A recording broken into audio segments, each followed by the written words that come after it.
Chapter 28. Physical Connection. The sounds of the forest teeming with life brought Sera from the depths of sleep. Though she'd been incredibly exhausted, the mind-altering things she'd learned kept her awake, tossing and turning for most of the night. Several times she thought about sneaking across the hall into Zane's room, but Sera knew that would probably lead to more questions and further confusion. Her feelings for him were becoming increasingly complicated by the minute. She wondered if his calm demeanor was nothing more than a mask to hide whatever emotions were plaguing him. She was starting to become a little too curious as to how he truly felt about her. Sera joined Zane and Morvel at the kitchen table 20 minutes later, interrupting their muted conversation which she'd unfortunately not caught a word of. She supposed they were discussing her. Sera took a quick glance at her reflection in the sugar spoon. She was an absolute mess from their journey and in desperate need of a bath. Last night, after finding the private bathroom attached to her room, she realized there was no bathtub. She questioned Morvel about it as he passed her a bowl of deliciously ripe fruit. "You are more than welcome to use the pool at the base of the waterfall." Morvel's eyes flickered with nostalgia as he sighed wistfully. "I haven't bathed inside in over 200 years. But the last time I did, well, I was visiting the Isles of Gampa, such a glorious place, and there was this Ruelanian courtesan, the fencing champion of her kingdom." Zane interrupted. "You can do that after," he dismissed, his features lined with his normal morning scowl. "After what?" she questioned, her eyes still glued to Morvel with utter fascination. Zane glared at her. "We are going to train this morning. It'd be better for you to clean up after." He stressed the last word with annoyance. Sera felt her heart skip a little beat. Training? Was she about to uncover a completely different side of herself? How did one even go about unleashing their powers? She still couldn't believe that she, Sera Hastings, had magical blood. It was a fantasy of hers ever since she was a small child. She briefly wondered how her mother would feel about it. She recalled their conversation in the library, and her mother's concern and subtle fear that Sera was experiencing something unusual. Is this what she meant? Had Hestia known all along? Her mother was probably sick with worry. And Lonnie too. Sera felt anxiety creep beneath her skin, but she pushed it to the back of her mind. She had more pressing matters to focus on. Zane watched as thought after thought barreled into Sera's mind. He could only imagine what she was thinking. He'd spent most of the night fighting every impulse in his body not to break down her door. He wasn't sure how much more he could take. He supposed they were going to find out. He stood suddenly, the urge to be alone with her encompassing every thought in his head. "Are you ready?" he bit out. She nodded, watching him with weariness as she got to her feet and followed him outside. Morvel's cheery tone chased them out the door. "Good luck." They stood in the clearing of the forest, facing one another. Sera looked around, perplexed. What am I supposed to do? Last night, after Zane came to the conclusion that he was destined to not get a wink of sleep, Morvel instructed him on the best way to go about pulling Sera's power to the surface. Like hell was he going to let another help her, especially with physical training. Concentrate. Sera looked around the empty space. On what? Zane huffed with annoyance but couldn't help the small smirk that lifted onto his lips. Morvel said your power is simmering just beneath the surface. I want you to try to tap into it. Focus your mind on that energy, try to visualize it and push it from your center and onto me. She bit her lip with worry. Onto you? What if I hurt you? You won't, he replied cockily, imagining his teeth replacing her own. How do you know? I can't die, even as a human, remember? That doesn't mean I won't hurt you. He tried to be irritated and failed. She was simply too adorable. Her concern over his well-being tugged at his heartstrings. I'm incredibly skilled, and you're completely inexperienced.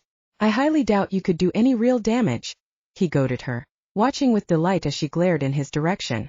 Well, when you put it like that, she mumbled, closing her eyes, her face twisting in a concentrated frown. Zane set himself firmly in the grass, waiting for whatever she was about to throw his way. Nothing happened. As hard as Sera tried to bring up the magic that lay hidden inside of her, the strange burst of energy she briefly felt last night was gone. Maybe she imagined it. Maybe Morvel was mistaken. Maybe... Stop thinking so much. Zane barked at her. Her eyes shot open. I don't feel anything. That's because you're too busy questioning it. Don't question it. There is no rational explanation for magic. Just is. You have to accept it and guide it.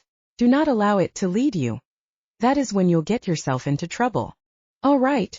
Sera went silent again, mustering everything she had. But her thoughts were overwhelming, too chaotic. Now that they were safe, for the time being at least, She couldn't help but worry about everything she left behind.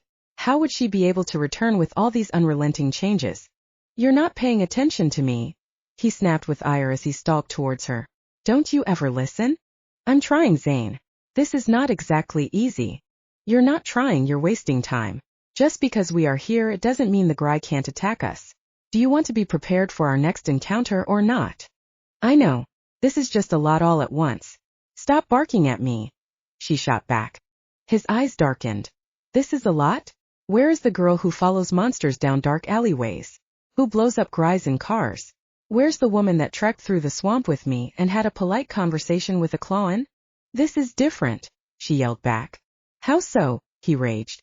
Because all of those things weren't inside of me. How am I supposed to control something when I don't even know what it is? You do know what it is, it's part of you. Even if you haven't experienced it yet. You're just being a coward. Zane knew his words had ignited a fury inside of her. It was exactly what he was hoping for. Her violet eyes turned a shade darker and he saw a spark of light flash there. Yes, something had changed. There was magic, untapped power begging to get out of her. Zane would be the one to unleash it. Now try again, he commanded. Sera felt her blood pounding in her brain, her temper rising with every word he threw at her. She didn't know why she expected him to be more compassionate about her situation, but it infuriated her nonetheless. Try again, he repeated. Don't be such a pathetic little girl. Sera snapped. Unable to stop herself, she let out a shriek of fury as she charged at him with the full force of her slim body. Zane's smile was absolutely devious as he waited for the impact. As much as the thought made him want to gag, he conceded that Lonnie had shown her a few good tricks. She was quick as hell, taking jabs at him that he easily blocked. She just didn't have the strength, not yet. But as hard as he tried to catch her in his arms, she flitted around him with such incredible speed that it left him twisting in circles. She was a master of escape. That's it, he yelled out as she took another running start at him. He dodged her, but it was a close call. She was getting faster, he could feel magic crackling in the air around them. Perhaps he thought her anger was a trigger just like his own. Zane couldn't help but smirk as he once again considered their connection, and how much deeper he wanted it to go. Not following his own advice, his concentration slipped and before he knew it, Sera vaulted from a boulder and landed on his back. Her arms tightened around his neck with sudden, incredible and newfound strength that hadn't been present only moments before. He wondered if she even realized the extraordinary skill she was showing off. Zane figured the magic running through this part of the land was fueling her. Along with the spoken words of Morval, it was said that magic couldn't truly be released from any individual until it was recognized. Gotcha, she hissed with delight in his ear. The feeling of her hot breath on his neck sent a shiver of pleasure down Zane's spine. Sera couldn't help but marvel at the brute strength of his muscles as she pressed against him, tightening her grip. But her momentary success was just that. Before she could make another move, Zane flipped her over his head and onto her back. She landed on the soft grass with an oof. He easily overpowered her, the full length of his body pressing her further down onto the ground as he restrained her wrists with his long, elegant fingers. They were only inches apart, their chests heaving in unison. Don't lose focus, he snapped as his grip on her became vice-like. If you were my enemy and I was in monster form, I would have ripped your throat out by now. He said the words in such a way that they sounded like a seductive caress instead of a threat of violence. Sera tried to rein back the flood of desire that was ripping through her body. She swallowed hard. Your speed is incredible, he went on, his gray eyes reminding her of the dark storms above his ocean home. But your execution is all wrong. Your fiancé didn't teach you enough. I will amend that. His tone left no room for argument. You can't afford to be caught, especially if you're incapable of tapping into your magic. I'm not incapable, she spat. This is just new to me. Make all the excuses you want. You can't access it because you're afraid. Are you trying to infuriate me? Is it working? She huffed as he let go of her wrists and got to his feet, reaching a hand out to help her up. Some deep instinctual part of her didn't like the loss of his body heat against her skin, but she couldn't stand the superior smirk plastered across his face. Before Sera could control the impulse, she twisted her body, slamming her legs into his and knocking him back to the ground. Before Zane could blink, Sera was on top of him, her hips straddling his own as she glared down at him in triumph. His look of shock was the most satisfying thing she'd seen in days. Before she could stop herself, she leaned in closer, her hands falling on either side of his head. Sera grinned down at him with determination. Don't underestimate me. Chapter 29, Nightmares of Necromancy. They were trapped in the same dream, one that became the shadowed and distant lives they tried to forget over the last 50 years. A nightmare they were destined to be a part of for as long as the boss controlled them. The Gyri screamed and shrieked in horror as the walls in the cavern of dreams became the place they'd once been trapped. Cages, metal cages imbibed with poisonous magic that tortured not only their physical bodies, but rotted away at their minds as well. That fateful day the boss had found them on the verge of death. They had been starving, their species close to extinction. Unable to fight the power that was wrapping around them, the Gry were taken prisoner in the darkest and most inhumane of places. They'd become experiments, all in the name of magic. These were the memories, the dreams, that came rushing back to them as they thrashed on the floor of the silent cave. Number 1 screamed in her sleep, her claws reaching out to tether herself to the ground of black stone as she dreamt she was once again deprived of sleep in a room full of glaring lights. Number 2 groaned, his AMS wrapped around his stomach as he dreamt of the times the boss had run fingers over his skin, searching for his most magical components. Both Gry were experiencing the horrific emptiness of hunger, the exhaustion of countless trials that would not allow them to die. They were monsters, but this was too much. It was beyond sadistic, beyond cruelty, and most definitely beyond science. But they were helpless, their magic cut off by the bands that the boss had slapped onto their wrists. It blocked their strength, their abilities and power. It made them less than human. And for a while they went on this way, until finally realizing that there was no end in sight. The Gry came to the conclusion that it was better to obey than to live like this for the rest of their unending existence. Number 1 could feel the walls of a small cage closing in around her long form. Number 2 shuddered at the hallucinations caused by elixirs. This was long ago, before they'd been named. Long before they agreed to do the boss bidding. Back then they'd been defiant, unable to accept the deal they'd been offered. Since there was no deal, there was no escape. It had only taken a month for them to eventually break down. The exhaustion of psychological torture, and the fear that they would be kept alive instead of shown the mercy of death, finally convinced them to concede. The Gry were not ones to cower, but they knew they'd been outmatched. The boss had been thrilled with their acceptance, putting them to work right away and giving them back the magic that had been taken, under the condition that they use it only for the missions they were to complete. But those cages were never too far from the back of their minds. Those hours of isolation, the smell of potions mixing, the glaring lights. The Gry weren't alone there.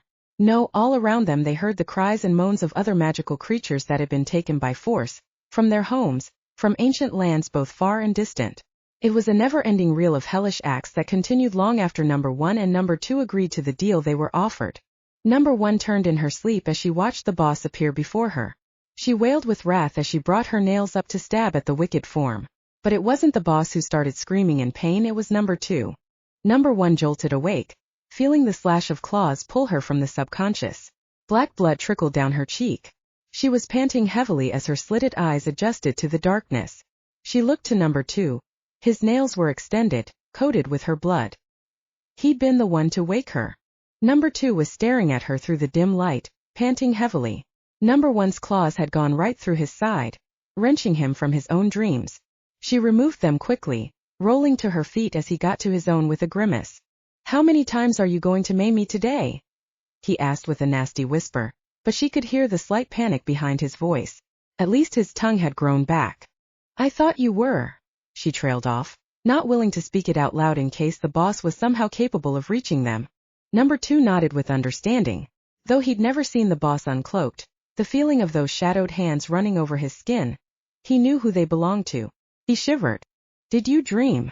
Number 1 asked quietly. He nodded. "I thought I'd suppressed those memories long ago." "As did I, but this place. It has power even the boss can't control." Number 2 nodded grimly. "Let's go, I don't want to spend another second here." Number 1 attempted to compose herself, her thoughts lingering on the long-ago trauma that had scarred them in more ways than one. "We should have never been caught." Number 2 was lost in the past. "There's no point in rehashing it, what's done is done," she intoned coldly, even though her shriveled black heart was still beating rapidly in the emptiness of her chest. She began to move forward, but Number 2's voice once again stopped her. "Did you mean what you said back in the desert? That if we complete this mission we'll be free?" "It's what the boss promised. We've done well. We've completed every hunt we've been sent on." "Do you trust those words?" "I don't know. But what other choice do we have?" The two took a collective breath. their thoughts once again falling to the home of horrors neither were willing to return to if they failed. Number two's response only came after they'd left the cavern of dreams far behind. None. Chapter 30. Insecure Confessions. Sera moaned with pleasure as the cool water ran over her skin. She couldn't remember the last time she'd felt clean. As much as she tried to focus on the task at hand, her thoughts couldn't help but wander back to Zane and their little battle that morning. She felt her skin flush as she remembered the physical closeness of him, and her desire to stay in his arms. The tension between them was becoming so thick, she was burning up in flames just at the very thought of him. His words still rung in her ears. Coward. Scared little girl. Sera frowned. She was neither. Maybe it was time to show him just exactly how brave she really was. Though their session ended without her exuding 1 ounce of magical power, it hadn't been unproductive. Despite Zane thinking she was clueless, Sera was very much aware of the strength and speed she seemingly acquired out of thin air. She questioned Morvel about it when she returned to the house, and he'd patiently explained that her self-awareness of the power was enough to start the transformation. She used to like that word. Transformation. She thought it referred to great change coming, but now she had no idea what it meant in regards to herself. Would she even be able to control her magic once she accessed it? She would have to. But if it was anything like controlling her feelings, especially when it came to Zane, she figured she was thoroughly screwed. Sera sighed as she wrung out her long hair, checking both directions before getting out of the pool and quickly wrapping herself in the towel Morvel had given her. She looked around. Zane was nowhere in sight. He'd abruptly dismissed her after she'd pinned him to the ground. He practically threw her off of him, got to his feet, muttered "we'll continue tomorrow," and disappeared into the forest. She wanted to go after him, at least warn him to be careful, but she sensed he needed time alone. So Sera had found herself sitting on the porch, waiting. Morvel stood next to her. His gaze was fixed on the sky as a yellow bird fluttered down and perched on the railing in front of him. He gave it a nod and it flew off. He turned to Sera. "I need to take a quick trip to speak with some of my associates about our debacle," he informed her. He went on to explain about a stone portal deep in the woods that he used to communicate. It allowed his spies to stay in place and for Morvel to get a little exercise. "My absence places you in great danger. It's a window of opportunity for the Gride to strike while I'm not here to defend you too. We can't be sure how far behind they are, so I will make my travels as swift as possible." Sera felt a chill but nodded all the same. And then she was left to her own devices for the remainder of the afternoon. That had been hours ago. She sighed, returning to the present.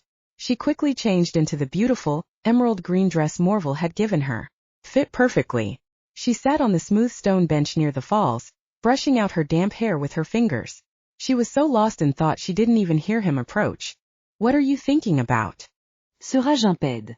Zane was standing there, his jaw clenched tightly, his eyes dark with an emotion she couldn't quite interpret. "All sorts of things," she responded truthfully, watching him with caution. He looked on edge. "Join me." He huffed with feigned annoyance like he had somewhere else to be, but sat down beside her regardless. The sky was just beginning to fade to a dusky blue as the first sounds of the forest came alive around them with the approaching night.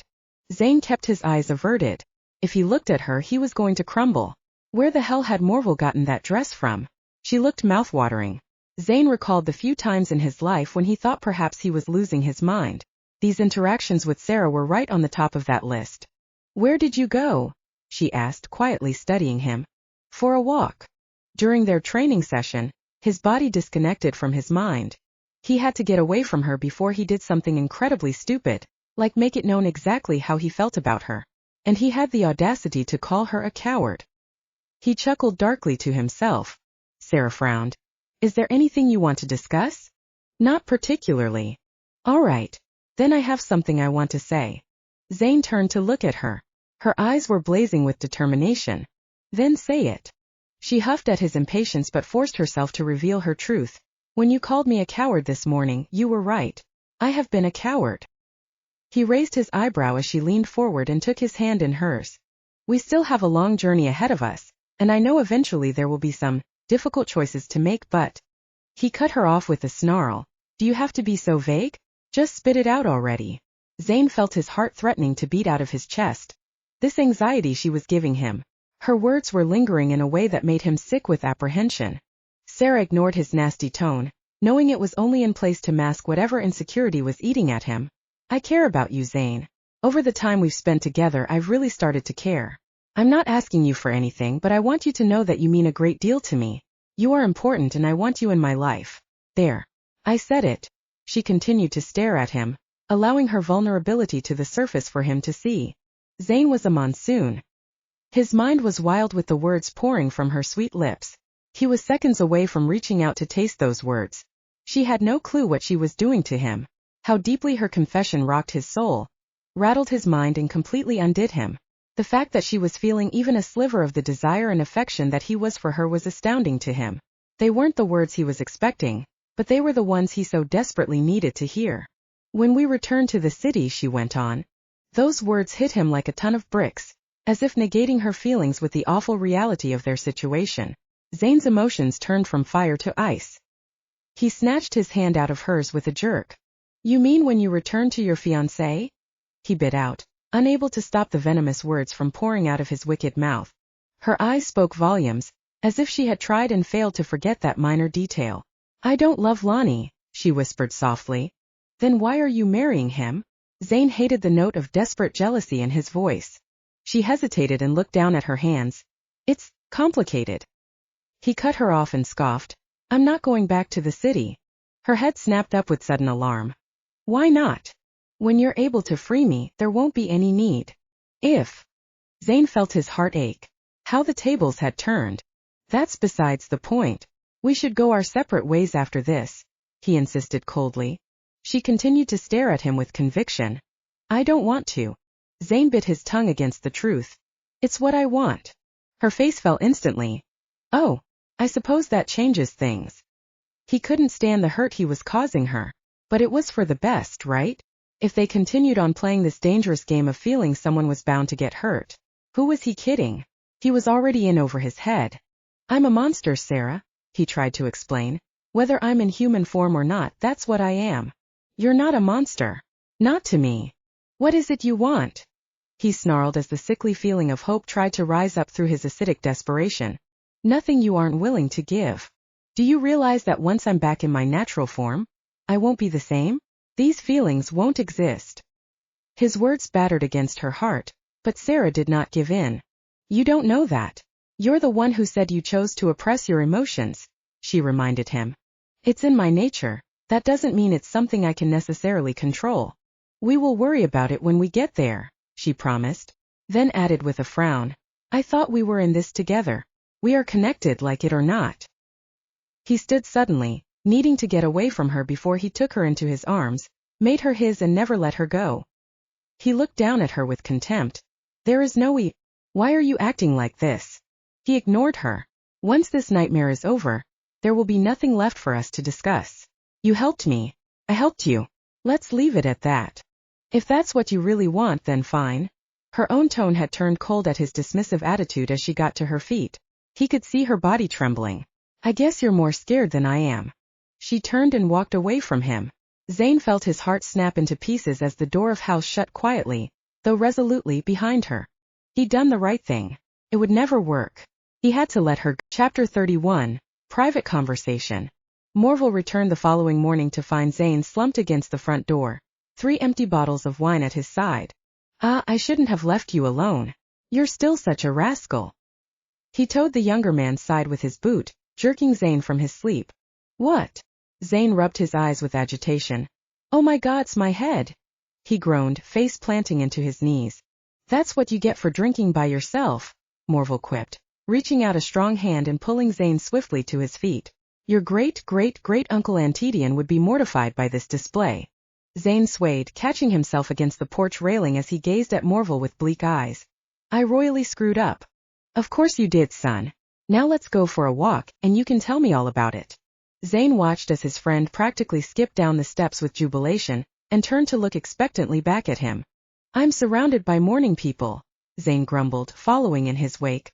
Morval led him towards the waterfall. Zane wondered if he was in for a bath, but as they edged across a narrow strip of rock, the rushing water fell behind them to reveal a stone door. The secret passage beyond led to a hidden wine cellar. It seemed to go on for miles into a vast darkness filled with twinkling lights. Zane realized the illumination was coming from inside the bottles. The walls were stacked with rare vintages. The cool air pressed against Zane's clammy skin in soothing relief. It was dark here, though wines of every color from every region glistened and beckoned with dim light. Some bottles glowed more than others, some hummed with strange sounds. It was fantastical. This is quite the collection, Zane mused, inspecting a purple smoky-looking wine. Morval's chest puffed up with pride. It's impressive, isn't it? You've never shown me this before. Morval smirked and shook his head. Wine ages, we do not. We must respect time. We must act slower to savor the new, the unexpected. But in your case... Morval chuckled to himself. Zane brushed off his friend's nonsensical wisdom, as he peered down the seemingly never-ending tunnel of wine. Where does this lead? All sorts of wild places, but eventually back to the city. Zane scowled at the word city, his mind rushing to last night's conversation with Sera. She'd not shown herself again since their frosty words were exchanged. He'd not bothered to seek her out. Instead he got blindingly drunk in an attempt to expel her from his brain. It hadn't worked, not really. He didn't remember most of what happened, but clearly he'd been in a sorry enough state to fall asleep outside. Reckless. Stupid. He chastised himself. What if there had been trouble and Sera needed him? He stopped, scoffing to himself. Yeah, like she needed him. Some powerful dark Dekla who could probably incinerate him if she would just focus her mind. Is the thought of returning that unpleasant to you? Morval's voice pulled him from his demons. I don't know if I'll go back, Zane admitted, his voice hard as granite. Morval frowned. You're confident that Sera will be able to break the curse, then? Zane shook his head. I'm not confident about anything anymore. I've never heard you say such a ridiculous thing in all the years I've known you. What is it? You can't decide which you want more? Sera hors yourself. Zane's fists clenched. It's inevitable that I will lose her, so why shouldn't I pick myself? I don't understand why you have to choose at all. Morval turned to inspect a particular shelf of some very ancient-looking bottles. I'm older than most civilizations and yet I do not carry even close to the weight of cynicism and bitterness that you do. Is being human really all that awful? It used to be. Zane realized he sounded wistful, filled with longing for that time. The time before Sera and the inevitability of her being taken from him existed. He'd lose everything before this was over, of that, he was sure. You're in love with her, Morval confirmed, scanning the racks. Just stop, Zane bit out. Oh! Morval exclaimed, pulling a dusty bottle from the bottom shelf. Let's open this one. It's a special occasion after all. Why? Why not? My God, man, you're in love. So Zane found himself once again intoxicated. He tried to resist, but Morval assured him it was just the cure. They sat at the edge of the clearing beneath a dense copse of forest, around a billowing fire, their eyes following the dance of the blue and purple flames. Morval was known for his fire magic, his ability to control even the most temperamental of blazes. It wasn't the only element he was fond of. This fire was particularly beautiful. The purple reminded Zane of Sera's eyes, and the blue that deep dark blue Lonnie's eyes. The colors blended, wove together to create a magical painting. Zane grabbed another bottle from the ground beside them and stretched out his legs, swigging from the contents as if he were hoping he'd fall off the planet. Morval watched on with unlimited patience. Ah, youth, he mused. Did you learn anything? Zane asked, attempting to banish the image of Sera in a wedding gown from his mind. Do you know why the Gry are after me? It was easier this way if he just kept imagining it was him and not her they were trying to take. He would not allow it. Morval shook his head. There seems to be a much larger force at work. My sources claim there are plenty of creatures, both dangerous and harmless, living and moving around the city. They all seem to be connected in some way, but my spies can't get close enough to figure out who or what is gathering them, at least not yet. I don't know if they are there by force or of their own free will. Zane's head spun at the overload of information. How could that be? Was he so utterly human that he could not sense even one monster in all the years he'd spent in the city? Morval went on as if he read Zane's mind. They might be purposely avoiding you, hiding. To them, you might as well be just another human. And isn't that odd? That suddenly they are after me. We both know, even if you aren't ready to admit it, that they are most likely after Sera. And the Gyri might not be the only ones actively pursuing her. They probably recognize her for what she is, and decided they want her to be a part of their collection. A vicious growl tore from Zane's lips. Over my dead body. Morval paused, his mouth open in a slight O, the wine glass halfway to his lips. He let out a monstrous laugh, tears streamed down his cheeks as he pointed his finger at Zane and heaved with hilarity. Zane closed his eyes, feeling his face flame at his eagerness to die for her. A small voice in the back of his head told him he should stop drinking now. But Zane was not in the mood to listen. Morval sighed and wiped at his tears. He shook his head with fading amusement. I hope it doesn't come to that. The tracker said he wanted to take us both, Zane muttered, throwing his friend a nasty glare. Yet you mean to let her return to the city alone? Ah, not after what I have seen between the two of you. Morval turned serious, penetrating Zane with a maniacal gaze. Zane drank again. That's exactly what I'm going to do. Let her go. She's safer without me. Then why did you even bother training her this morning? Why is she even here? He huffed with impatience. The curse is nothing more than an excuse. Morval pushed on. Zane, look at me. She's not some fragile being. She doesn't need you to protect her, she needs you to fight with her by her side. I've lived long enough to know fate when I see it. You think she just appeared in your life for no reason?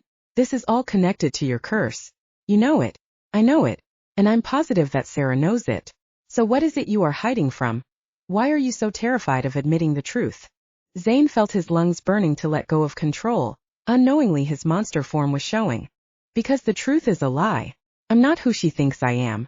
What she is, magical or not, it changes nothing. I'm beneath her in every way. As a human she is powerful, engaged to a wealthy heir who she has known her entire life. And as a magical being? Forget it. He let out a desperate laugh, running his hands through his hair. What can she possibly see in me? I'm worthless as a human. Now that she has this immense power, why would she ever want to be with me? Zane! Morval squinted his eyes and pointed an accusatory finger at him. It was only then that Zane realized he was shaking. If you believe Sera cares about any of those things, then you are a bigger idiot than I could have ever imagined. He had to get a grip on himself. She only thinks she doesn't care about those things. But she's just so innately human. Humans are predictable. They require stability and structure. So what? I return her safely to the city, back to her comforts and mansion and easy life, and I return her back to him. His voice broke with absolute anguish. He hung his head in defeat. I can't do it. Don't ask me to do it. I'm not asking you to do anything, you drunk fool. I only suggest that you tell Sera how you feel. That you communicate with her instead of this ridiculous agony you're putting yourself through. It's extremely unproductive. Zane let out a pathetic laugh. Same old Morval. Now tell me honestly, Morval questioned, once again refilling his glass. No one could drink more than Morval. What are you going to say to her? Beneath the crackling of the flames, neither man heard the soft footsteps retreating from behind the shadowed trees to their left. Sera made her way back towards the house, as silent as a whisper on the Chapter 32 Sound Advice. Sera barely slept, seeing as a wildly drunk Zane had been stumbling about outside her open window for most of the evening. She tried to block out the muttering, then the falling over several times before finally, he collapsed on the porch, where he called her name over and over again with what varied between intense longing and snarky antics. He wanted her attention. The idiot. It almost killed her not to go to him, to either scream at him or shut him up with a passionate kiss. But she refused. After she bared her heart to him and offered up a truce, a real chance at something between them, he threw it all back in her face, so she walked away without a second glance. Sera's cheeks and temper both flamed at the recollection. She was beyond embarrassed, humiliated. Why had he bothered bringing her with him, protecting her, caring for her, if his intention was to abandon her all along? He was worse than Lonnie in that moment. He hadn't just toyed with her future, he'd played with her heart. Sera punched her pillow several times in an attempt to let out some frustration, but it was useless. She couldn't get comfortable. She spent the rest of the night pacing across the creaking wooden floors. She sensed her agitation was generating power beneath her fingertips and down into her toes. She felt the crackling of ancient magic trickling underneath her skin. But fear overrode her curiosity. What if she accidentally set the house on fire? Zane was in no condition to think fast. She finally dozed off as the sun was beginning to stretch into the sky, and when Zane stopped his inane clamoring, she slept for the entire day. Sera awoke around dusk to find Zane gone, but she easily followed the voices and smell of smoke to find their little boy's evening beyond the clearing. She'd guilty listened in, seething at Zane's callous attitude, her heart breaking at his insecurity, and her hope lifting that his previous words and attitude were nothing more than reluctant fear. Of course, she understood his concerns regarding her marriage, but he didn't know the full story. She would tell him as soon as the opportunity presented itself. They would figure it out together. They had been through worse, hadn't they? Though she'd known Lonnie all of her life, her connection to Zane felt as if it spanned across universes and settled in cosmic fates. She wanted him as she'd never wanted another. Sera would have to do something drastic. Something she'd purposely avoided throughout her entire life. She would have to break her promise. She could not marry Lonnie, not when she was rapidly falling in love with Zane. I'm sorry, ma'am. Kropka. She returned to the house to stew in bad temper, attempting to figure out a way in which all of this could end right. She'd need to see the forest for the trees. To be honest, she was already getting restless. Sera didn't like having all this time on her hands. When the two of them had been on the road, it was different. She didn't have the energy or focus to contemplate the many threads of her unraveling life. But now, with the possibility of the Gry closing in on them, specifically on her, and the inevitable return home, Sera was beginning to think it would be easier to just run away, disappear into the mists of a forgotten land. Maybe one day she would visit the Isles of Gampa that Morval had spoken of so lovingly. She watched from the balcony of her bedroom as Morval guided a staggering Zane across the clearing in her direction. She caught only a few words of their jumbled conversation before they disappeared inside the house. Something that sounded like "Decla devil" and "need more wine" reached her ears.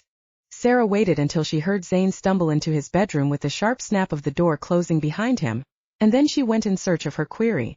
She found Morval in the library, poring over several old tomes. She had to hand it to him. The two of them must have been drinking for most of the day, yet the creature across from her looked as bright-eyed and alert as ever. "Am I interrupting you?" Sera asked softly as Morval raised his gaze from his studies. Not at all, dear. Would you like some wine?" He motioned to the large decanter that sat upon a stack of precariously teetering books. Sera raised her hand. "Thank you, but I'm fine." Morval nodded. "You have more sense than your other half, that's for certain." Sera blushed at his words. "That's actually what I wanted to talk to you about." Morval raised a questioning brow. "Ask away." "I've grown bored with old age. Doing anything these days makes me feel useful," he lamented. Sera posed. She didn't think the conversation would be this easy. "Well, Zane speaks very highly of you. I was curious how you two met." Morval's eyes filled with nostalgic light as he fell into the past. "I've known Zane's family, his ancestors, for thousands of years. There was an uprising ages back, several creatures and beings band together to kill me." He smiled at her look of outrage. "It's the reason I am so very difficult to find.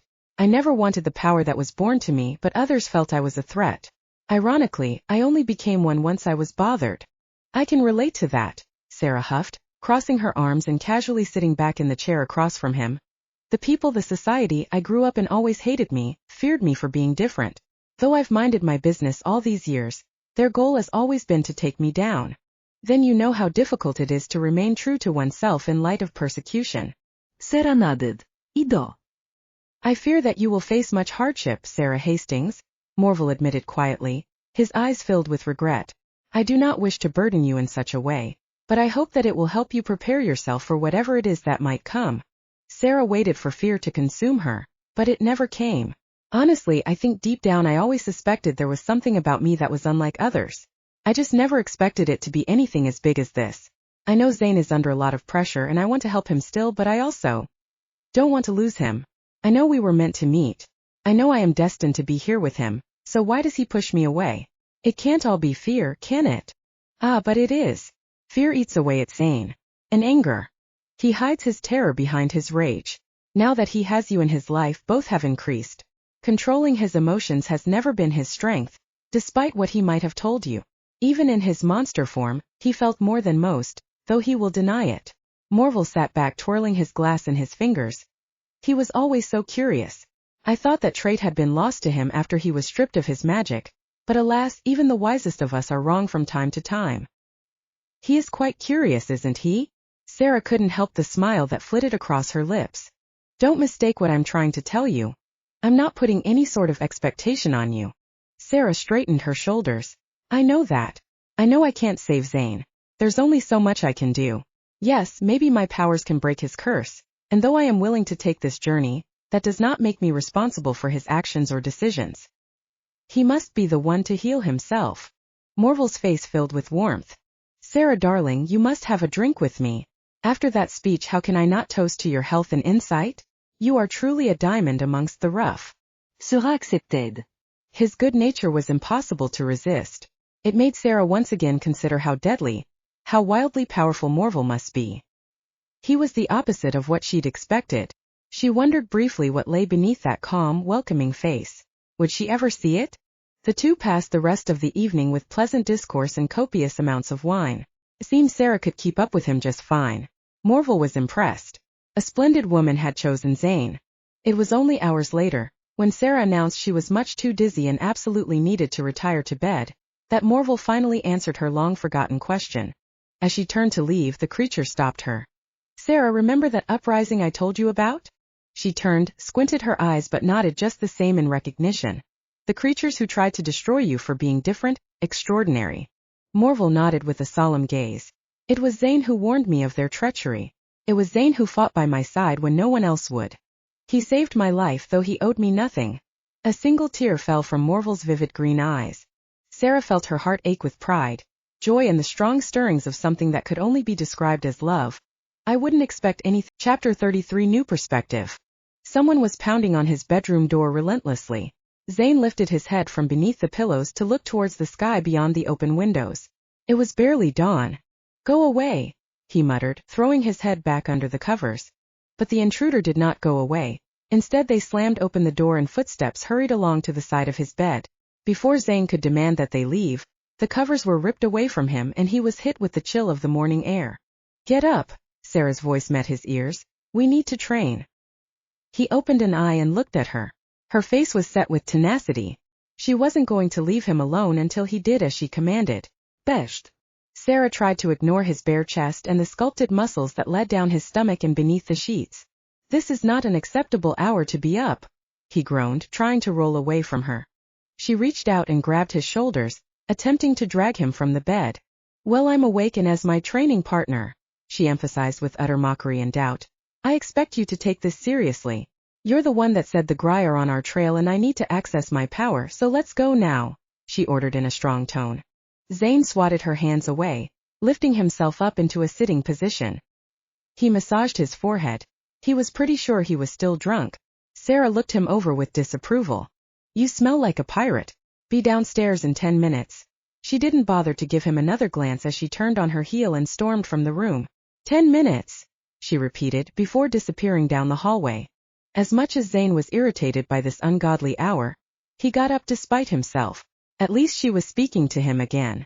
His conversation with Morval flitted through his brain. He'd made up his mind sometime after his 5th bottle of wine. He wasn't going to push her away anymore. Sera was already in the clearing, pacing and muttering to herself when Zane joined her. She turned to meet his gaze, her eyes frosty.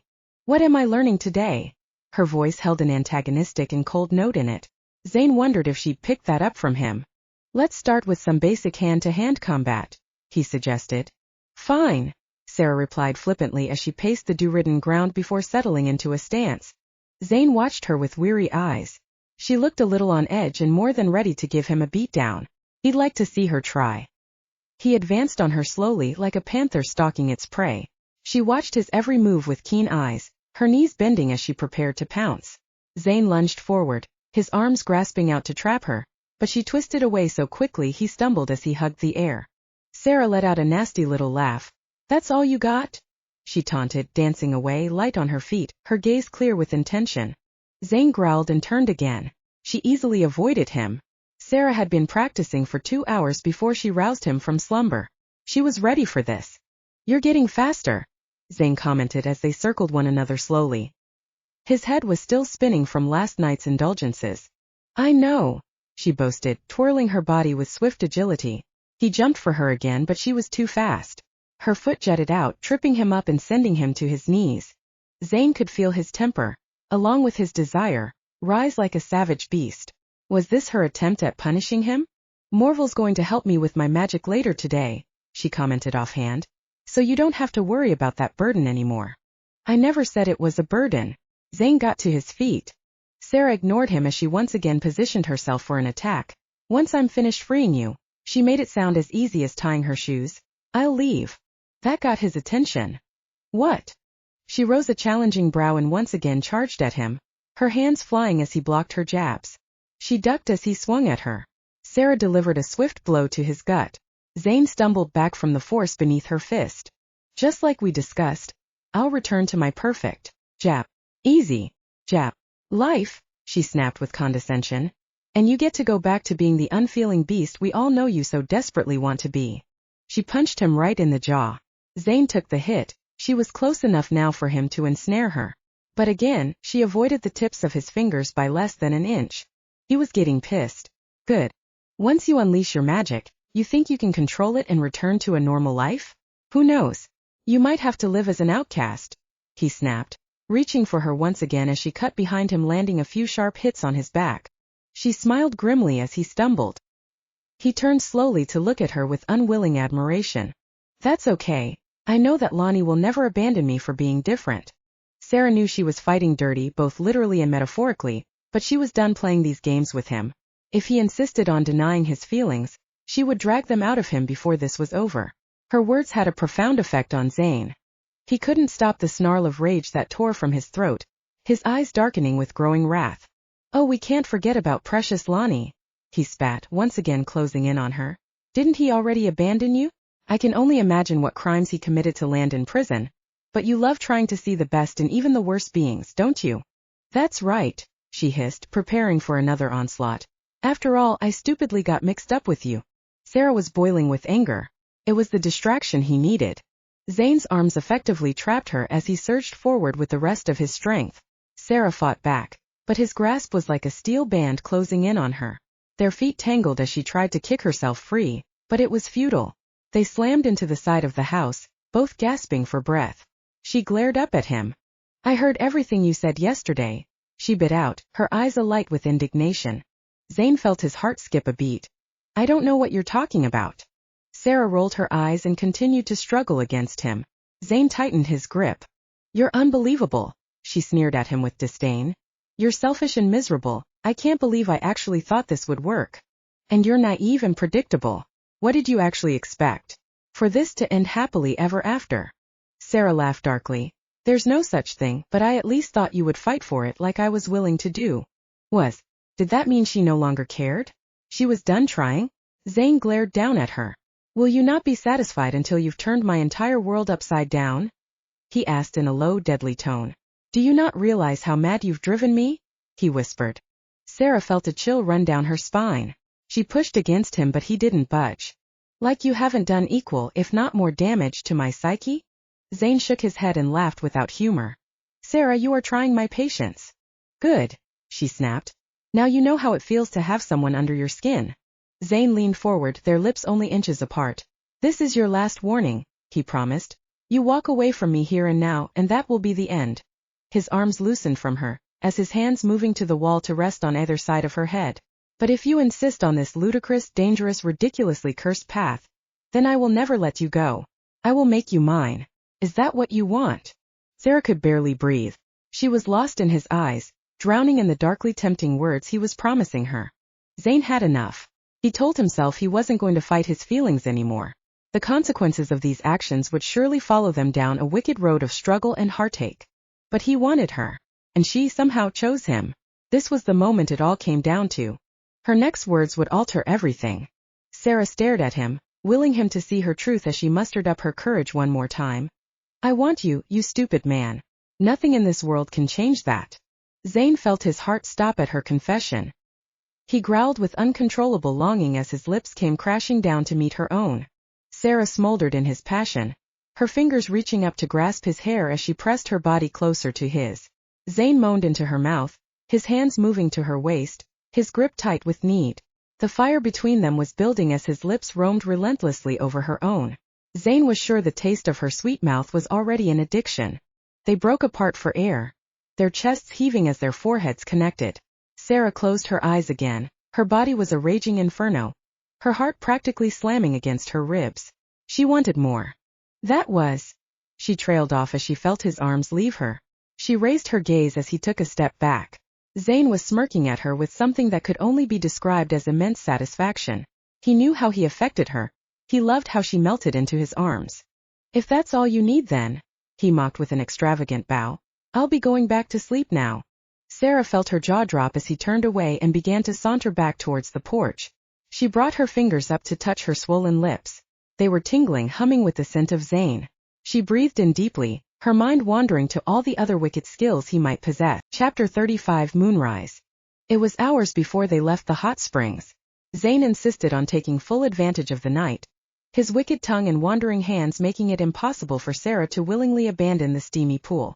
Only once they were both thoroughly satisfied and pleasantly exhausted did they leave one another's arms, get dressed and begin their descent back to Morville's home. The moon had risen over the dark of the treetops by the time they entered the forest. The light bathed everything it touched in a surreal and magical way. Sera truly felt as if she'd wandered into some dream, some other person's life. Zane held her hand tightly as they made their way through the mystical wood. He kept turning every so often to grin down at her. It made her heart pulse with contentment each time. She'd always considered him entirely too handsome, but to see this side of him relaxed, happy even, it simply took her breath away. "Did you enjoy the healing pleasures of the hot springs as much as I did?" he asked after a few moments, his voice filled with that maddening, teasing tone. She rolled her eyes and blushed. "You know I did." "I know." She laughed. "You really are something." "I'm your something." She looked at him with surprise. He was still grinning. She couldn't help but smile back. "I'm finding it difficult to believe you've never done that before," he mentioned slyly, before laughing unexpectedly. She narrowed her eyes. "What's that supposed to mean?" "Well, for one, you're entirely too good at making me forget my own name. Maybe it's your powers that make your physical instinct so strong." He looked thoughtful for a moment before throwing her another devious smirk. "Then again, it's probably just me. I have that effect on you, don't I?" Sera agreed skeptically. "Hey!" She quickly jumped out of his grasp as he lunged for her. She shrieked with playful laughter before falling into his arms. They stared at one another, savoring their emotions. Zane suddenly turned serious, his jaw tightening with worry. "I'm sorry."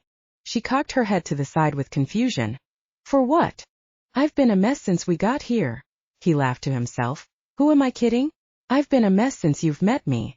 Sera shook her head. "I am also a mess," she confessed. "I've always been a mess." Zane ran his hand through her hair, twirling the silken strands around his fingers. "Now that I think about it, me too." They shared a grin, their eyes light and mischievous like naughty school children. "So tell me really," he questioned softly, "what's the deal with you and Lonnie?" Sera thought on it as she grabbed his hand and continued on their way. This was the opening she was looking for, and she'd rather talk about it without him scowling down at her in distaste. "We've been engaged since before I was born," she began. She felt Zane's grip tighten on her hand, but he continued to walk by her side, silent, listening. "Lonnie and I grew up together because of this arrangement. Because of this trap." She bit the word out with more scorn than she intended. Zane ran his fingers across the back of her hand in a soothing way. "We were friends. Two outcasts who both hated the society we grew up in for very different reasons. Lonnie was fine with the marriage, wanted it, as you have seen. I was resigned to it. I figured it was the one thing my mother asked of me, so I would do it. I had my work to focus on instead of love.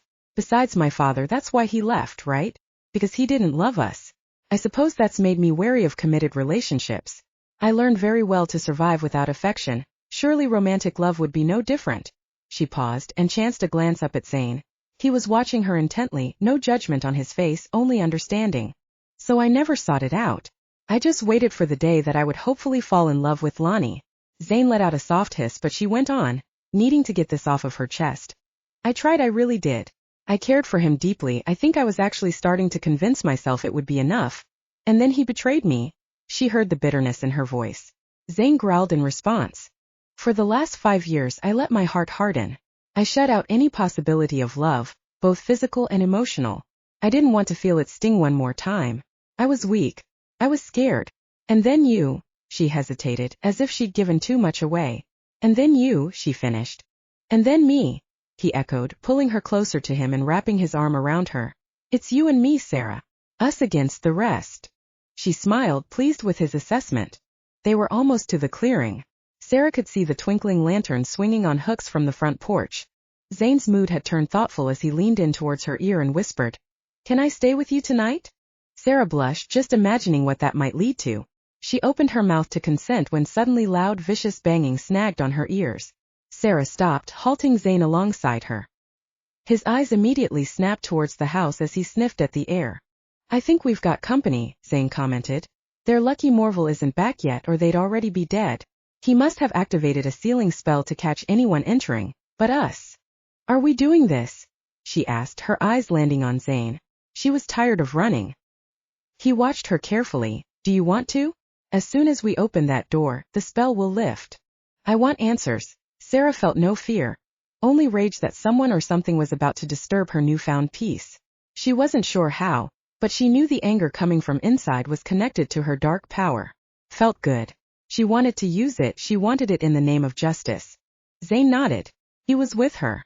Sera took off towards the house, her gaze honed in on the raucous noise coming from inside. She threw open the front door. Zane was right behind her, poised for an attack. Sera stepped through the door. There you are. The Gry spun around, ceasing their attempts at escape. About time you caught up. Zane clenched his fists, a smile twitching on his upper lip. After hearing all about Lonnie and Sera's complicated past, he was in the mood for a good fight. He took a step forward. Sera was here, she wouldn't let him. Chapter 36. The Folly of Fate. Number 1 took a step forward, her eyes gleaming like a creature deprived of all else but the hunt. You've given us a nice little chase, she went on, but now it's time to go home. What do you want? Sera asked, her body completely still, ready for any sudden attack. We, Number 2 spat with annoyance, don't want anything, just to give you over to the boss and get you off of our hands. We've been locked in this damn house for too long already, he snarled. Who is your boss? Zane demanded. Number 1 grinned at him with malice. You're going to meet the boss very soon. Now I'll tell you one more time and then things are going to get ugly. You come with us or... Sera moved with lightning speed, her aim directed at the Gry who was a few steps closer to her than the one speaking. He flung her to the side, his claws swiping viciously in her direction. I was expecting this, Number 2 snapped, his teeth gritted together as Number 1 screamed over the ruckus. You are not to harm her, she shrieked at her companion as Zane launched himself forward. Even with all of his rage and exceptional skill, he was not strong enough to take down this creature. She was like slamming into a wall of pure steel. But he fought on, distracting her, toying with her as Sera continued to dodge the claws of Number 2, her impatience growing by the second. Sera's shriek of defiance pierced the room as Zane chanced a glance in his lover's direction. The gyri he was battling was too quick. She slashed upwards with her claws, raking them deeply into his abdomen and chest. He stumbled back as searing pain flared through him. She advanced, licking the air at the scent of his blood. You're making this unnecessarily difficult for yourself. Just be a good pet and stay. Zane reached behind him as his back hit the glass cabinets. He reached his arm up, his fist clenching around a bottle of wine. He swung it sideways, smashing the shards into Number 1's face. She screamed with rage, black blood pouring from her head. She stumbled back a few feet. Zane used the opportunity to bend his knee up, before delivering a sharp kick to the center of her body. She tripped over the thick rug, landing hard against the edge of the table. She was snarling with rage. Zane looked down at his chest. She cut him deeper than he anticipated. The blood was quickly soaking through his torn shirt at a rapid pace. Zane felt his head spin. Sera was wearing him down. She just needed the gyri to make one wrong move and she would be able to get him into a defensive position. Her blood was burning, as if she were going to explode at any moment. How are you so fast? Number 2 panted as she dodged his every blow. What are you? Tell me where you're trying to take me and I'll let you live, she demanded. He laughed at her, just as a scream of victory sounded from behind them. Zane, he was on his knees, blood pouring from his mouth. The gyri stood over him, her hand wrapped around his hair, her claws positioned against his exposed throat. No, screamed Sera. Number 1 did not turn her gaze from her prey. How badly she wanted to kill this one. He was arrogant. She hated that in a man. Number 2 grabbed Sera, quickly restraining her with his long hands. But Sera didn't fight. She just stared at Zane. I thought we weren't supposed to kill them, Number 2 snarled, still breathing hard. This one will be worth the punishment. Number 1 was losing it. She felt the threads of her mind snapping. When was the last time she'd eaten? His blood was everywhere. Sera began begging. Please, I'll do whatever you want, go where you want, just don't. Zane's shout cut her off. Number 1 turned back to look at him. He was laughing in her face. Before she could stop herself, she pulled back her claws and slammed them through his abdomen with all of her might. His roar of pain was drowned out by Sera's anguish, her fury. Purple light exploded from her chest, smashing through the house with unprecedented force. The wind swept through her, pulverizing the furniture. Glass shattered in every direction. Number 2 was holding onto his captive and in the next moment, he was torn apart into nothing but particles of dust. Number 1 was thrown clear across the house. She was momentarily stunned as she looked to where her partner had stood only seconds before. Sera began to move. the light from inside her retracting but still glowing softly around her edges. She fell to her knees at Zane's side. He was barely conscious. Somehow her powers had not touched him. "Zane, look at me, Zane!" she cried with panic, trying to lift him into her arms. His eyes slid to hers. "Go!" he whispered brokenly through his bloodied lips. "Get out of here. I'm not leaving you." Her tears were pouring down her face in torrents. "Tell me what to do. How do I use this?" She held up her hand, sparking with purple light. "To fix you." His eyelids were heavy, but he still smirked at her. "I knew you could do it." He took a shuddering breath. "Now go." Sera stubbornly shook her head. Her heart was ripping to pieces. She was so caught up in her anxiety, in the horror of it all, that she didn't hear number 1 rise to her feet. "Go." Zane spit out more urgently. "Sera, please." But before she could respond, the purple light was snatched from her. A cold metal bracelet of black obsidian closed swiftly around her wrist. Sera fought back with everything she had. She tore at her wrist, attempting to pry the bracelet from her skin until she began to bleed. It was useless. Her magic was trapped, confined. She could do nothing to help him. "We're leaving now," number 1 slurred, her own head bleeding profusely. She'd come back to her senses. She was all alone. She had to get out of here before the real monster returned. But she couldn't manage both of them, and the man was likely to die anyway. "This will have to do," she muttered to herself as she dragged the young woman to her feet. No, that wasn't right. This was no ordinary woman. Thankfully, number 1 carried the obsidian bracelet on her in case of emergency situations. After all, the boss required it. Not that she'd been expecting anything like this. Number 2 was dead. Blown to pieces by her captive. She would give the boss extra years of service in return for watching this witch suffer. Sera continued to fight as number 1 pulled her easily from Zane's side. She watched with torment as he slowly pushed himself up into a sitting position. He tried to stumble to his knees to go after her. "Sera," he called with labored breaths. "Sera." He let out one final bellow of rage before collapsing. She screamed his name until her voice gave out. Number 1 took her from the broken ruins of the house, into the forest and out of his sight. Then there was nothing. Nothing but silent tears. And the promise of revenge on the one responsible. Chapter 37. A New Prison. Sera woke with a start. It was pitch black and she couldn't move. She took deep breaths as her eyes attempted to adjust to her new surroundings. How much time had passed? She'd blacked out shortly after the gyri dragged her from Zane's side. Zane. Her heart plummeted with horror. Was he alive? She pushed down the possibility of any other option as she tried to move her arms. They were tied to a chair. Her ankles were strapped together with a thick leather band as well. Slowly the room around her began to materialize. Sera had no idea where she was. There was no sound coming from the surrounding area.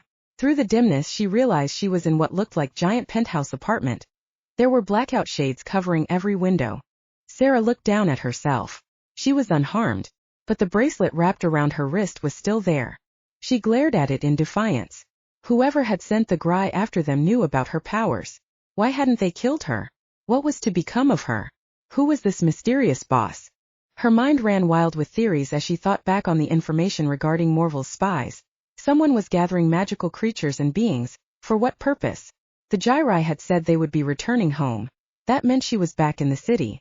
Sera paused, concentrating her focus as her ears strained for familiar sounds, the sirens or the traffic, but there was nothing. Just cold silence. The city. Yes, the Gry definitely referred to it as home. So they lived here too. Perhaps with the rest of the creatures Morval had spoken about? A sanctuary, he'd said. That would require a place of isolation. Sera's mind turned to the recollection of Zane commenting on Hastings' apartments being deserted. Sera always assumed the building was full of tenants and prospering, but Zane claimed to have never seen anyone there. What did it mean? How would the buildings generate income with no renters? She wished so desperately in this moment to see Zane again. Just to know he was alive. She couldn't bear the thought of losing him after they'd finally found some modicum of happiness. Sera felt her rage beginning to boil, but it was useless. The magic beneath her skin had gone silent. She rattled her wrists, attempting to break from the straps, bringing her hand down several times in an attempt to crack the bracelet open. The sound of a high-pitched, inhumane scream tore through the quiet. Sera twisted her head, searching the darkness for a clue. She felt a shiver run down her spine. The scream went on before slowly trailing off into a choking sob. It sounded like someone or something grieving. There had to be a way out of this. Sera's mind ran with several possible scenarios, but it was impossible to come to any solid conclusions. She tried to focus on what she did know. She had been kidnapped. She was somewhere in the city, and the boss was the one who'd ordered her and Zane's capture. The door slammed open with a harsh bang. Sera jumped, wincing as fluorescent light flooded in, nearly blinding her. She tried to twist around, but it was futile. Footsteps closed in on her, and Sera was once again looking at the guy who'd stabbed Zane, who'd taken her to this awful place. Number 1 stared into her furious violet eyes, her own gaze alight with the promise of pain. As much as she hated to admit it, she couldn't deny that there was something about this woman that caused her to pause with wariness. "Have a good sleep?" she questioned dryly. Sera hissed at her. "Where am I?" "Back in the city," the Gry supplied, her red eyes glowing with malice. "Why?" "Because those were my orders." Sera huffed with condescension. "And you just do whatever you're told?" She was goading her. Number 1's gaze narrowed. "You know nothing, witch. I think it's safe to say you're just a spineless minion. One who does the bidding of others like a pathetic servant," Sera taunted, hoping to work the creature into a frenzy. It might be her only means of escape. Number 1 laughed with vicious fury. "Your tricks won't work on me." She walked around Sera in slow circles. "I have to say, I am going to take great pleasure in watching the boss put you in your place." Sera felt her chest clench with anxiety, but she pushed it away, a sneer lifting onto her features. "What does that mean? Is your cowardly boss going to torture me?" Number 1 flinched at the word cowardly. This woman might be as stupid as she was brave. "I wouldn't suggest calling the boss a coward if you'd like to keep your tongue intact." "When I get out of here," Sera promised, "I'm going to destroy you." Number 1 looked amused by the threat. "You'll never get out of here. Not without offering something up first. That's how it works." "I don't care how it works. You have no idea what I'm capable of." A sadistic smile lifted onto Sera's lips. "Just ask your friend." "Oh wait." Sera watched as the Gry's eyes darkened with rage. "I will make sure you pay for that as well." She snapped her teeth inches from Sera's face. Sera attempted to throw her body forward to smash her forehead into the Gry's face. It grabbed her with those sharp claws. They dug into her skin. "Don't try anything," she threatened. Sera glared at her with defiance. The Gry smiled and took a step back. "The boss will deal with you soon." In Chapter 38, The Way Back. "Zane, can you hear me?" Zane groaned as he opened his eyes. Morval was leaning over him, his face filled with concern. Zane nodded slowly, running his hands down his bandaged torso with confusion, his vision swaying in doubles. Morval let out a sigh of relief. "I patched you up as best I could. You're going to be sore, but most of the damage has healed." He looked around in wonder. What the hell happened here? Morval was not entirely shocked to return to his house blown apart and Zane bleeding out on the floor. He jumped into action, quickly using his most intense healing powers to slow the bleeding and bind Zane's wounds. Sera promised him she would behave. Apparently that was not the case. Zane sat up carefully, feeling his head spin. He shook it clear as Morval handed him a glass of water. He drank desperately, feeling the ache in his throat. Then it hit him, he'd been screaming for Sera. Sera. He immediately tried to get to his feet. "Whoa, easy." Morval reached for his arms to slowly help him up. "The Gry took her," Zane ground out. His voice raspy, but filled with a note of pride as he went on. "Not before she blasted one of them into ash." His chest felt as if it were split open. This was agony. The thought of losing Sera was a million times more painful than the damage that had been inflicted on his body. Morval shook his head with worry. "Why didn't you wait for me before breaking the seal?" There was deep regret in his tone. "I got too comfortable, too cocky," Zane admitted, as he attempted to limp towards the missing living room wall. "Hold on. Where do you think you're going?" "To find Sera," Zane intoned as if it were the most obvious thing in the world. "You're in no state to travel," Morval countered. "I don't care," he bit out. "Don't you want to hear what I've learned?" Zane paused, turning back to look at his friend with great irritation and resigned interest. Morval beckoned him towards the table. "Let me fill you in, and by then my magic should take full effect. We'll get you back to her soon, I promise." Zane growled with indecision but dragged himself over to the table and sat down with a wince. The tenderness in his abdomen was bitingly aggressive. "Tell me." Morval took a deep breath. "I spoke with my spies.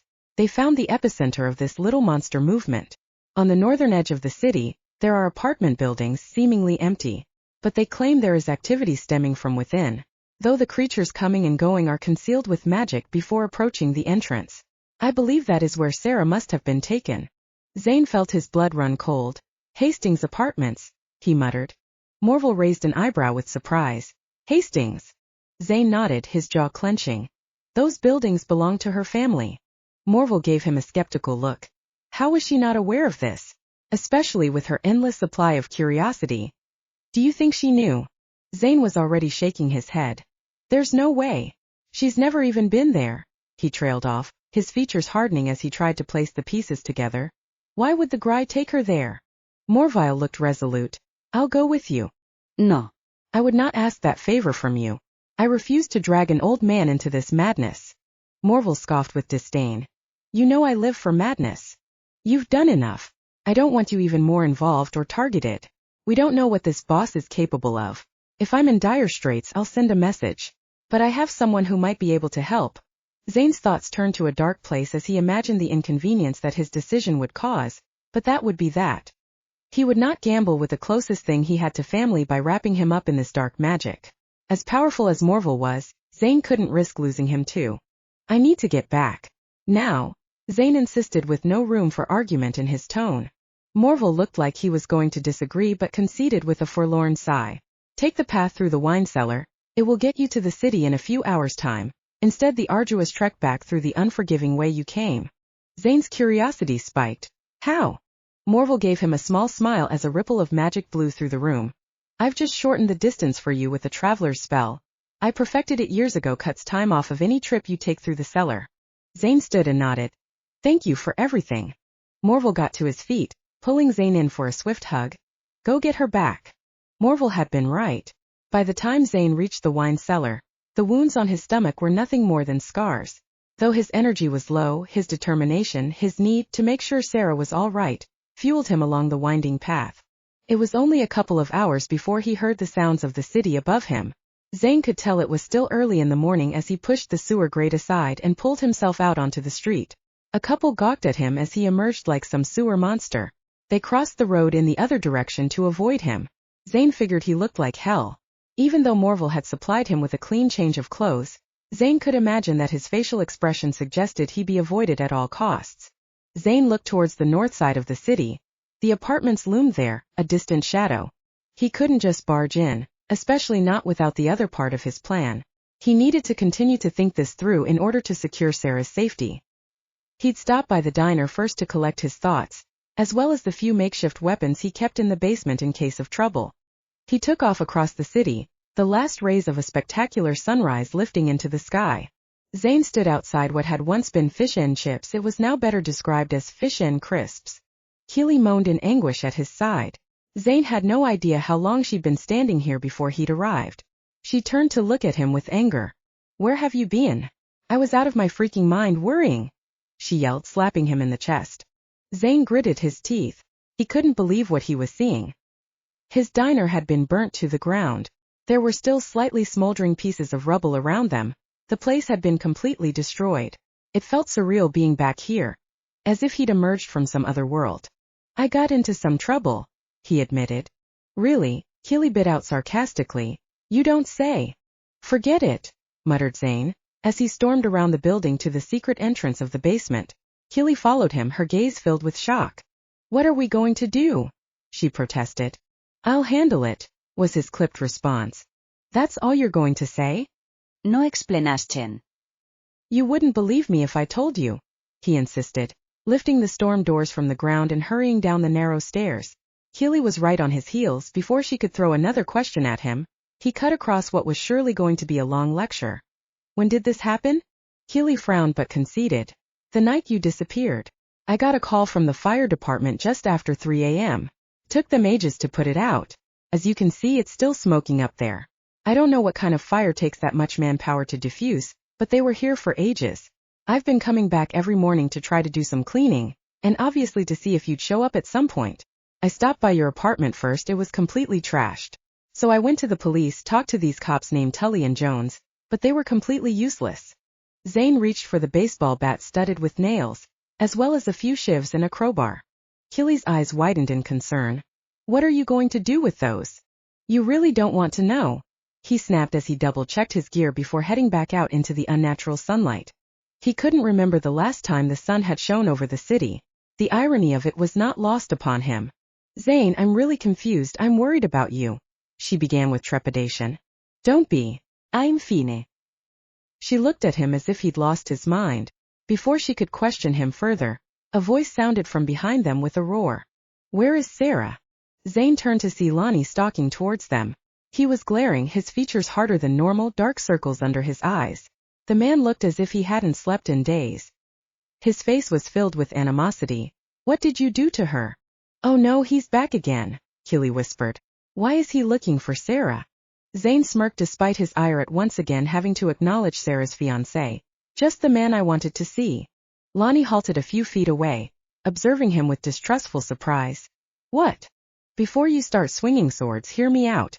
I've got one hell of a story to tell you. And? Zane felt his skin prickle with resentment as he tossed the crowbar to Lonnie. Sera needs our help.